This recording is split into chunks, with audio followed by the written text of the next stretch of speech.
Bueno chicos, hoy vamos a hablar sobre dos figuras, en realidad una, que es novedosa, es nueva para vosotros, ya la conocemos, la trabajamos algo el año pasado, pero este año vamos a aprender a trabajar con ella completamente, ¿vale?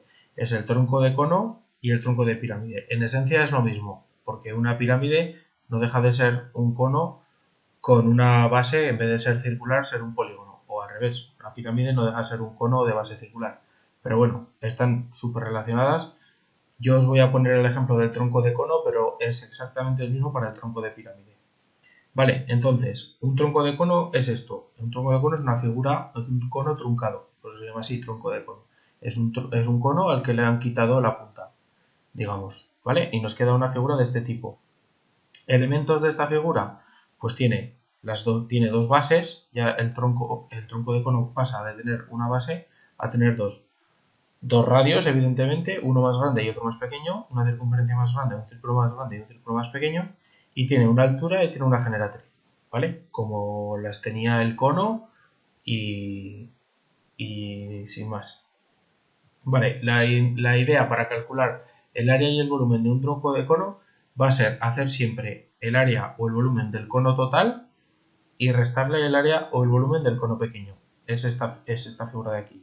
Si nosotros tenemos nuestro tronco de cono al que le añadimos la punta de arriba, conseguimos el cono completo. Pues el área y el volumen lo vamos a conseguir siempre restando el grande menos el pequeñito.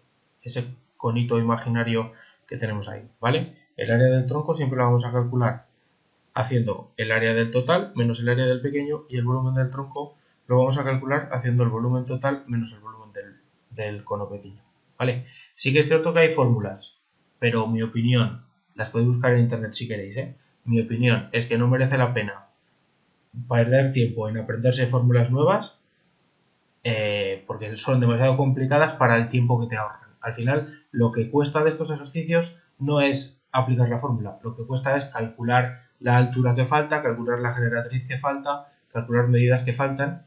Eso es lo que te quita tiempo. El aprenderte o no la fórmula, pues no te lleva a ninguna parte. Por total, hacer una resta tampoco es que nos pueda llevar mucho tiempo. Pero bueno, si alguien quiere aprenderse la fórmula, pues oye, libre es. Vosotros decidís. ¿Vale? Entonces, lo importante de estos ejercicios, o lo difícil de estos ejercicios, es que hay situaciones en las que alguna medida nos falta. Alguna medida que puede ser, pues la altura del cono pequeño, puede ser la generatriz del cono pequeño, puede ser la generatriz del cono grande, un radio, puede faltar alguna medida. Esos son los ejercicios en los que hay que aplicar otras cosas para o antes de aplicar la fórmula, ¿vale? ¿Qué vamos a aplicar? Pues normalmente vamos a aplicar el teorema de Pitágoras, y lo que entra a jugar aquí, que es lo importante, es que hay que aplicar semejanza. Aquí vamos a buscar o vamos a encontrar triángulos semejantes sobre los que aplicaremos las proporciones que ya podemos o que ya conocemos para calcular las medidas que nos falten, ¿vale? Lo importante de todo esto es que aquí entra a jugar la semejanza. Y como la mejor forma de ver esto es con un ejemplo, pues vamos a ello. Imaginaros este tronco de cono, ¿vale? Me dice calcula el área y el volumen del siguiente tronco de cono. Estos son los datos que me dan. Me dicen que el radio pequeño es 1,5, que la altura es 4 y que el radio grande es 3. Y a partir de aquí yo tengo que calcular área y volumen. Parecen pocos datos, pues seguramente tendremos que calcular alguno más. Así que antes de aplicar ninguna fórmula, lo que necesitamos es hallar las medidas que nos falten. Por ejemplo, para el área, ¿qué necesitamos? Necesitamos la generatriz, porque la fórmula es pi por r por g. El r los tengo, pero las g's no las tengo, con lo cual hay que calcular la generatriz.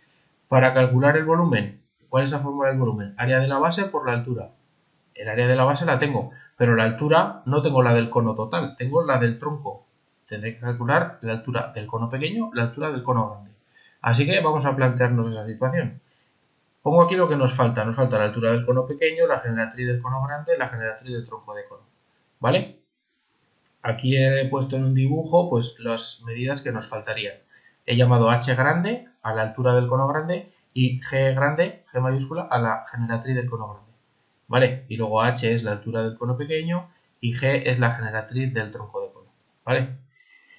Entonces, si os fijáis, si yo trazo la altura del cono grande por aquí, trazo la altura del cono grande y la llevo hasta el radio, aquí lo que se me forma son dos triángulos rectángulos, ¿verdad? Dos triángulos rectángulos que además son semejantes. ¿Por qué? Porque tienen un ángulo igual, que es este de aquí, este ángulo es igual, y tienen dos lados, o los lados opuestos, paralelos. Es decir, están en posición de tales, porque los radios son paralelos, no está ninguno torcido. Los radios son paralelos, un ángulo es igual, triángulos semejantes. Puedo aplicar semejanza. Me lo separo en dos triángulos. El pequeñito, que tiene medidas h 1,5 y g', lo he llamado, y el grande, que tiene medidas 4 más h, todo esto es 4 más h, esto es 3, y esto sería g más g', pero que aquí arriba lo he llamado g. ¿Vale? Entonces tengo estos dos triángulos semejantes, con lo cual puedo aplicar semejanza para calcular alguna de las medidas que me faltan. Por ejemplo, puedo calcular la h.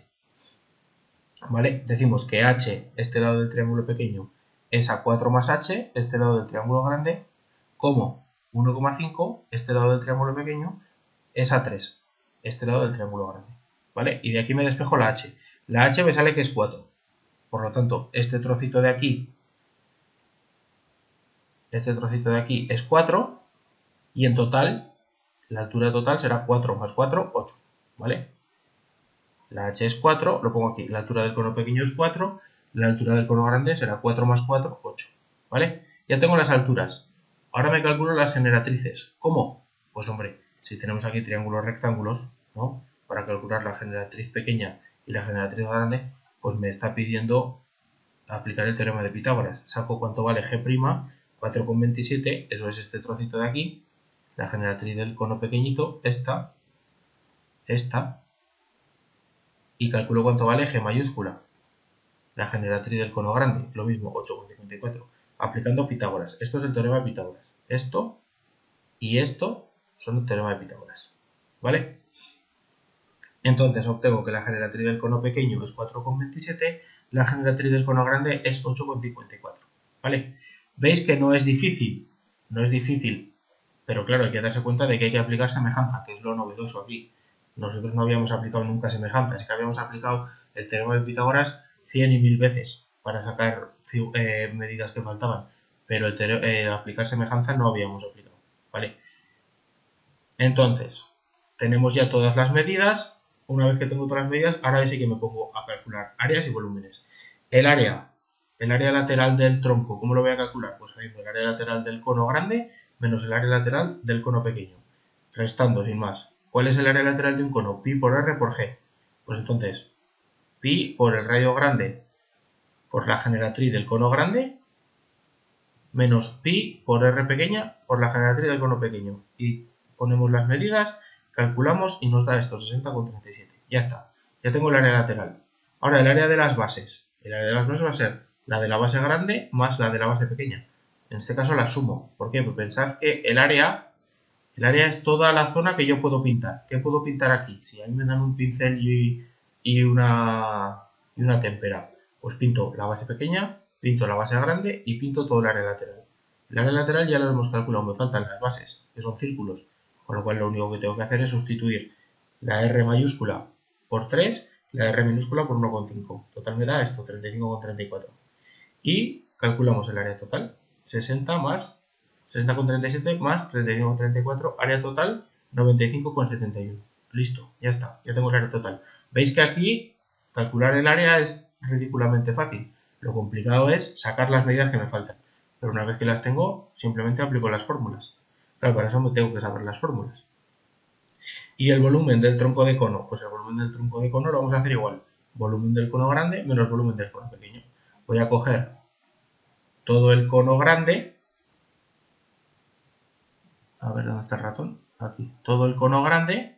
Voy a calcular el volumen de todo el cono y le voy a restar el conito pequeño, ¿vale? Y entonces me quedará el volumen que yo quiero, el del tronco.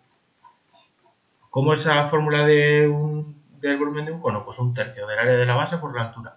El área de la base es pi por r cuadrado, porque es un círculo. Por la altura, h grande para el grande, h pequeña para el pequeño. Sustituyo las h, ya las hemos sacado antes, eran 8 la grande y 4 la pequeña. Los radios los tenemos, que son 3 y 1,5, con lo cual simplemente meto en la calculadora, me sale 65,97. Pues el volumen es 65,97. y ya está. Así es como se calcula área y volumen de un tronco de cono, ¿vale? Repasaros bien. Os dejo este vídeo unido con el archivo este para que lo repaséis bien. Si no entendéis cualquier cosa, preguntadme.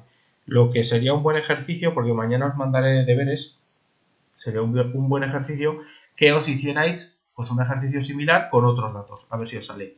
O si queréis haceros este desde cero, quedaros con que os quedéis con el enunciado, con esto, y lo intentáis hacer por vuestra cuenta. A ver si os sale. En teoría no debería ser muy complicado. Sabiendo que hay que aplicar semejanza y dónde aplicarla, no os debería de costar mucho. Pero vosotros me diréis. Bueno, pues eso es todo. Mañana tendréis noticias mías. Hasta luego.